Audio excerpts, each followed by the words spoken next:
Tips for teachers. One is, I think teachers sometimes a lot of the time stand up and do the work with the children too much.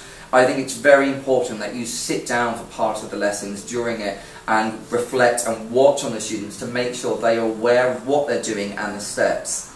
Tip 2 for teachers, question and answer. It's really good to get the children involved. Ask them questions. I think it's really good to do a line formation system. So each child at one point in the class has had personal interaction with the teacher. From this question and answer, it could be to do with the history of the dance, the use of dynamics, discussing the problems within the dance. I think it's very important that children understand why they're doing the movements. And that goes on to tip 3. I think it's really good to discuss the steps, not just to demonstrate them and do them in class. Children should know why they're doing a plie.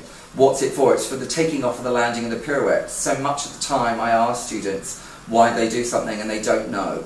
The terminology, make sure kids understand the background of the history of the steps and where it's come from. Once they know this, they get a lot more interested and they want to know more, and then they can break it down for themselves and they can do the steps better. Tip 4 for dance teachers is choreography. I think you have so much to do a lot of the time, and you should let the children and the students get involved a bit. I adjudicate at a lot of festivals, and sometimes there is a section for choreography for the students. Their brains are amazing and so creative.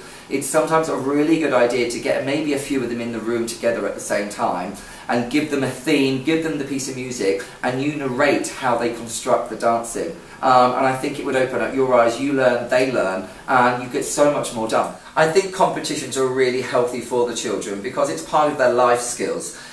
Even when you graduate from university or college and you want to be a lawyer, going for an interview is the same thing as a competition. You are competing for that job, and I think it teaches us kids very good life skills. I judge and adjudicate all up and down the country, from Scotland to Wales to England, and it's really interesting and amazing to see how much support is now growing in the competition scene, and a lot of the harsh rivalry is starting to disappear.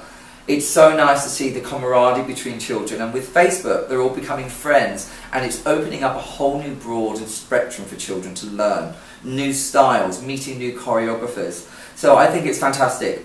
Get the children out, get them to new competitions, ones that maybe you wouldn't think of doing. Going to a street one if you haven't done one before, and getting that in. The more the children know and the more they learn, as we always say, knowledge is power, and the more they go out there and know and get more knowledge, the better they will be.